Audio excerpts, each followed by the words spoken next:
Bonjour, je me présente. Je suis Claude Gamard du programme d'électricité du Centre de formation professionnelle de l'Estuaire.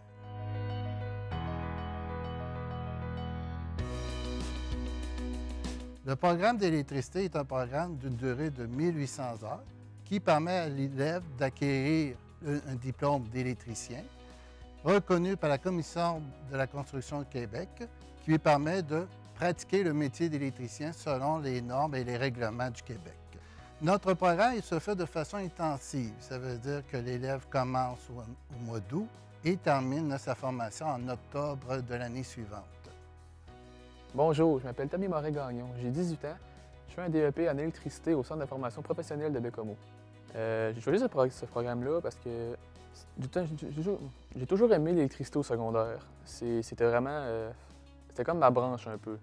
J'étais pas comme mettons, à aimer les choses scientifiques comme le silicium, l'oxygène, les choses-là qui m'attiraient. C'était vraiment l'électricité. Je sais pas pourquoi, mais je trouvais ça quand même simple avec les montages qu'on faisait, puis ça m'a vraiment accroché. Mon nom est Simon Maltais et je suis chef électricien d'appareillage à Hydro-Québec depuis 11 ans et j'ai le cours d'électricité en DEP. Les raisons pourquoi j'ai décidé de suivre cette formation, c'est que j'avais en fait beaucoup d'affinités avec les mathématiques et en fait l'électricité demande beaucoup de capacités mathématiques au niveau de la théorie. C'est de quoi que j'aimais bien. Et également, il y a le côté manuel aussi qui m'intéressait, donc c'était un bel équilibre entre les deux facettes du métier. Comme tous les programmes de formation professionnelle, nous commençons d'abord par l'acquisition de notions théoriques et petit à petit, nous rajoutons les pratiques du métier telles qu'on vous a défini par le métier d'électricien ou de ce que vous connaissez du métier d'électricien. Ça veut dire que nous autres, nous formons des électriciens pour la construction, donc des gens qui vont électrifier des maisons, des immeubles, des commerces ou des institutions telles que nous connaissons, par exemple des hôpitaux, des arénas et autre chose de ce genre. Parce que quand je cherchais quoi faire en sortant de secondaire, j'ai remarqué justement qu'il manquait beaucoup d'électriciens sur la Côte-Nord. Puis je me suis dit que pour trouver un emploi stable, quand même bien rémunéré, vraiment intéressant pour moi, c'était vraiment la bonne place pour venir. Le côté industriel m'intéresse quand même beaucoup. Surtout, ce qui m'intéresse, c'est vraiment le côté manuel de la chose. Pas comme du résidentiel, qu'on est vraiment... On va dans les maisons, on passe les fils pour monsieur, madame, tout le monde. Ce que j'aime, c'est vraiment les défis. D'arriver, mettons, le matin à l'usine, puis de me faire dire « Hey, on a telle chose à faire aujourd'hui, il faut que ça soit fait dans tel temps », c'est vraiment ça qui me motive, c'est vraiment les challenges. Les avantages du métier d'électricien, en fait, c'est un domaine qui est constamment en évolution, donc ça nous demande d'être constamment à l'affût des nouvelles technologies, de devoir travailler avec des nouveaux équipements et également, en fait, l'électricité, bien, il y en a partout, donc toutes les facettes, toutes les manufactures, en fait, en demandent et vont en redemander encore et encore pour les années à venir.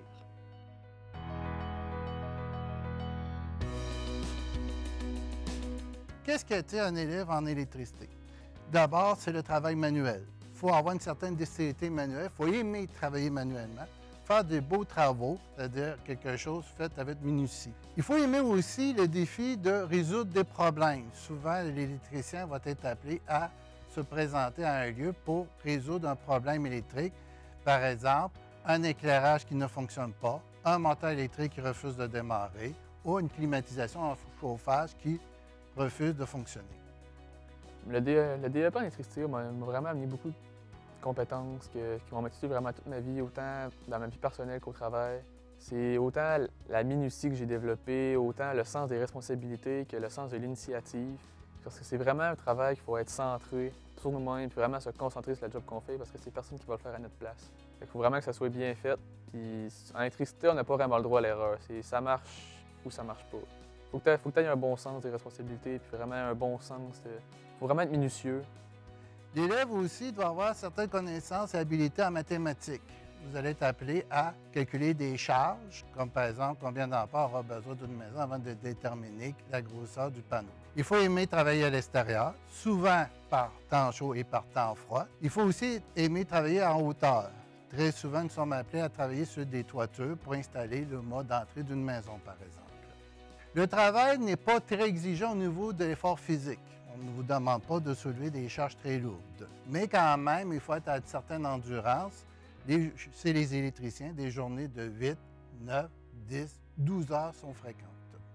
Les qualités d'un électricien, selon moi, ça serait vraiment d'avoir vraiment beaucoup de patience parce que des fois, il y a des choses qui ne marchent pas puis ça peut vraiment prendre longtemps avant de le trouver, comme ça peut vous prendre 30 secondes. Il faut être manuel, il faut être capable de travailler avec beaucoup d'outils différents, être capable d'avoir un bon sens des responsabilités parce que c'est pas non plus évident à faire. Il faut quand même avoir beaucoup de pratique. Pour ceux qui n'en ont pas, parce que c'est pas tout le monde non plus qui a une base avec les outils, c'est de la pratique. Mettons, autant pour plier du tuyau, que ça soit beau, droit, comme pour passer un fil pour pas qu'il soit effripé. Il faut vraiment être minutieux.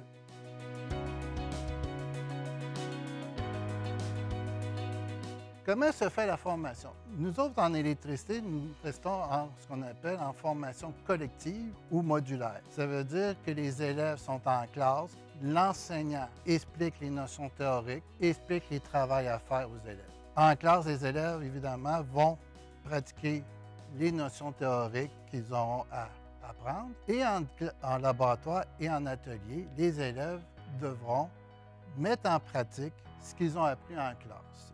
Certains modules sont très théoriques, comme par exemple le module d'électricité. Nous apprenons qu'est-ce que signifie le voltage ou l'ampérage. D'autres modules plus pratiques, comme par exemple dérivation, l'élève est appelé à aller en atelier et simuler l'installation électrique d'une résidence. Plus que nous avançons dans notre apprentissage, plus qu'on s'en va vers la pratique. Ça veut dire qu'au début, vous allez être surtout théorique et à la fin, quelques informations et après ça, l'élève s'en va en atelier pour mettre ensemble, faire une synthèse de tous ces apprentissages qu'il a appris. Mon module préféré, on ne l'a pas vraiment encore fait, c'est la domotique. Je ne sais pas si ça va être mon préféré, mais en tout cas, je l'espère avoir ce qu'on voyait des deuxièmes années avant, ça va l'air vraiment intéressant. C'est vraiment de tout passer les fils, de faire un beau montage pour que ça soit vraiment beau, propre, facile à lire. Il faut vraiment être minutieux aussi pour pas qu'il y ait d'erreur dedans, parce qu'une petite erreur, ça peut vraiment faire des dégâts. C'est vraiment un peu l'adrénaline, c'est vraiment le fun.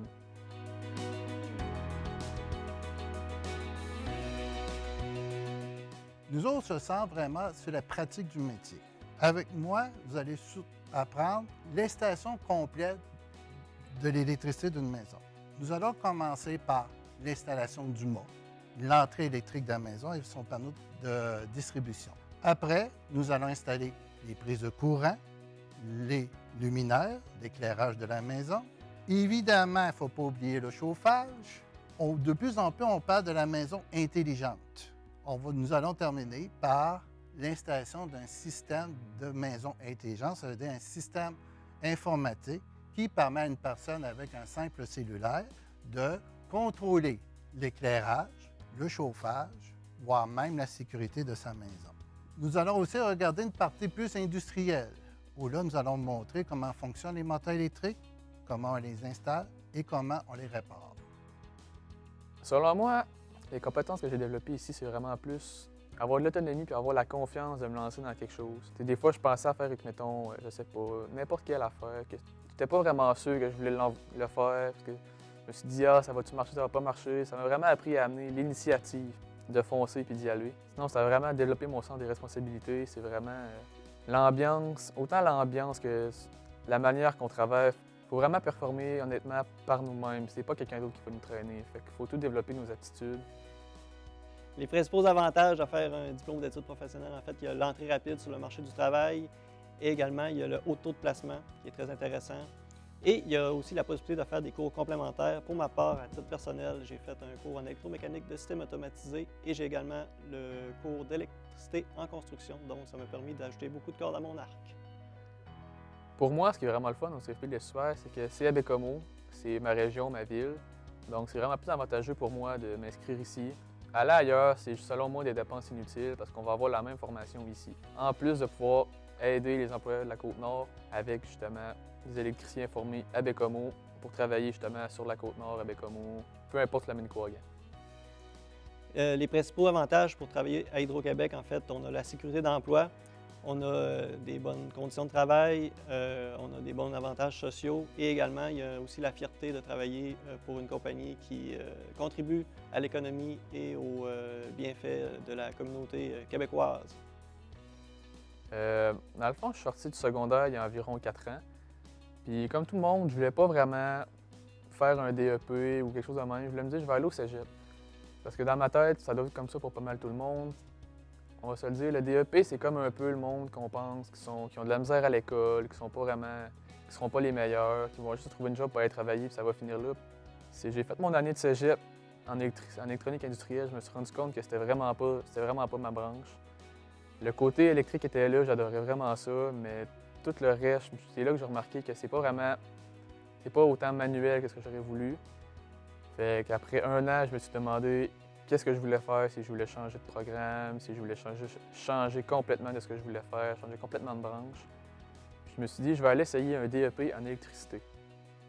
Puis honnêtement, je pense que c'est le meilleur choix que j'ai fait de ma vie.